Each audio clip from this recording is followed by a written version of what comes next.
नरसिम्हा राव जी कांग्रेस के प्रधानमंत्री थे, मगर कांग्रेस ने कभी उनको स्वीकार नहीं किया कि वो हमारे प्रधानमंत्री।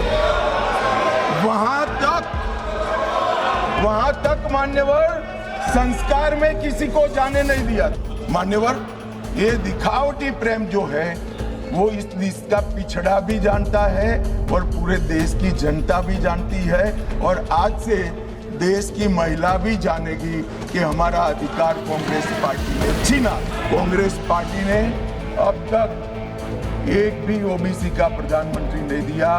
भारतीय जनता पार्टी ने नरेंद्र मोदी सिर्फ भाषण में नारे लगाने से इस देश का पिछड़ा वर्ग आपको हितैषी नहीं मानेगा। 1947 से लेकर 2014 तक आप ओबीसी का विरोध करते रहे। जब ओबीसी के बगैर सत्ता नहीं मिलेगी, इसका परिचय आ गया। प्रधानमंत्री भारतीय जनता पार्टी ने ओबीसी बनाया, तब आप ओबीसी की माला जप रहे हो। सबसे पहले 1992 में श्री नरसिम्हा राव 72 और 73 का संविधान संशोधन लेकर आए और माताओं बहनों को 33% आरक्षण पंचायत में देने का एक स्तुत्य काम नरसिम्हा राव जी ने करा। नरसिम्हा राव जी कांग्रेस के प्रधानमंत्री थे, मगर कांग्रेस ने कभी उनको स्वीकार नहीं किया कि वो हमारे प्रधानमंत्री। वहां तक मान्यवर संस्कार में किसी को जाने नहीं दिया था। इसके बाद 96 में देवगौड़ा जी प्रधानमंत्री बने और 81वां संशोधन विधेयक सितंबर 1996 में यहां पर रखा गया। वहां कुछ पार्टियों ने विरोध किया, मैं कहना नहीं चाहता हूं, मगर सब उछल पड़ेंगे, और एक कमेटी बनी, गीता मुखर्जी कमेटी। वो गीता मुखर्जी कमेटी को ये विधेयक दे दिया गया, और जो आज उनकी दरखास्त है कि समिति को दे दो, और गीता मुखर्जी समिति की रिपोर्ट आई, तब तक 11वीं लोकसभा का विघटन हो गया और बिल लैप्स हो गया। फिर 98 में 84वां संशोधन आया। कुछ पार्टियों ने फिर से, पार्टियां बदली नहीं है, वही पार्टियां विरोध करती रही।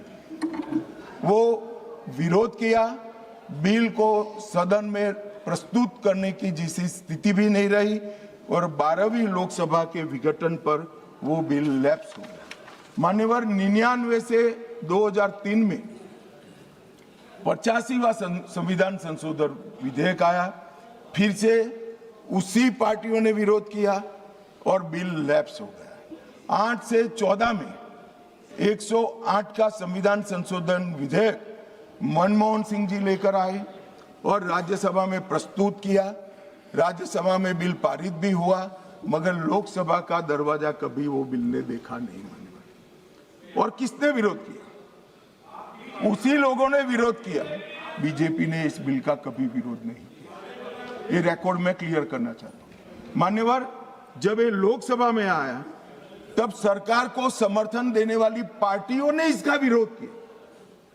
ये मानो अभी कांग्रेस पार्टी कर रही तो हम नहीं समझा सकते, मगर भला लल्लन सिंह जी कैसे विरोध करेंगे?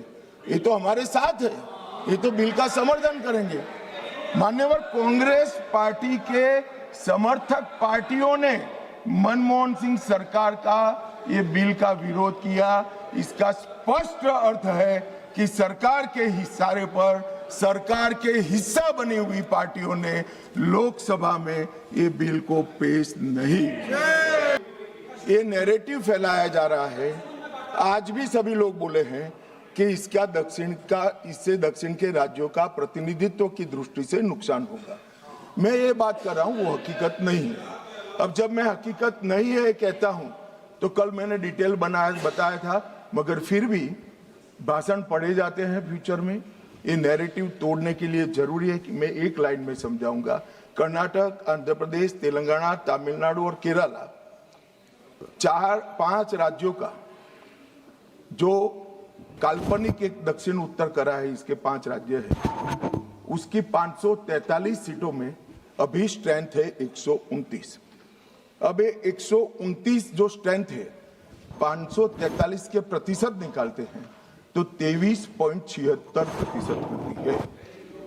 अब 50% वृद्धि कर जब ये पांचों राज्यों की सीटों का हम आवंटन करते हैं तो 129 से बढ़कर 195 होती है। 129 के बढ़कर सीटें 195 होगी, जिसका 816 में प्रतिशत बाहर निकालते हैं तो 23.87 आएगा। तो पहले 23.76 था और अब थोड़ा सा बढ़कर 23.87 होगा। हमारे लिए राष्ट्र सर्वोपरि है और राष्ट्र की जनता सर्वोपरि। राष्ट्र की जनता का प्रतिनिधित्व और इसकी भागीदारी का हित सबसे जरूरी है और संविधान को लागू करने के लिए जवाबदेही, पारदर्शिता और समान अवसर और न्याय की रक्षा ये हमारे लिए बेहद जरूरी है मान्यवर। इसलिए मैं इन लोगों को कहता हूं, कांग्रेस के मित्रों को विशेष कर कि सिर्फ भाषण में नारे लगाने से इस देश का पिछड़ा वर्ग आपको हितैषी नहीं मानेगा। 1947 से लेकर 2014 तक आप ओबीसी का विरोध करते रहे। जब ओबीसी के बगैर सत्ता नहीं मिलेगी इसका परिचय आ गया, प्रधानमंत्री भारतीय जनता पार्टी ने ओबीसी बनाया, तब आप ओबीसी की माला जप रहे हो। मान्यवर, ये दिखावटी प्रेम जो है वो इस देश का पिछड़ा भी जानता है और पूरे देश की जनता भी जानती है और आज से देश की महिला भी जानेगी कि हमारा अधिकार कांग्रेस पार्टी ने छीना। आपके सामने कहना चाहता हूं, कांग्रेस पार्टी ने अब तक एक भी ओबीसी का प्रधानमंत्री नहीं दिया। भारतीय जनता पार्टी ने नरेंद्र मोदी और अति पिछड़ा समाज के व्यक्ति को प्रधानमंत्री बनाया। मान्यवर, इन्होंने काका साहेब कालेलकर समिति में विरोध किया।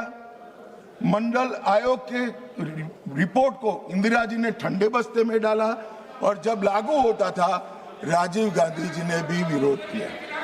मान्यवर, मैं आज बताना चाहता हूं कि नरेंद्र मोदी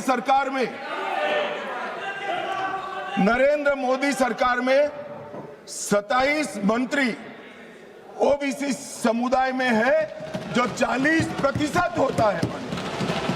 मान्यवर, नरेंद्र मोदी सरकार ने ओबीसी कमीशन को संवैधानिक मान्यता दी।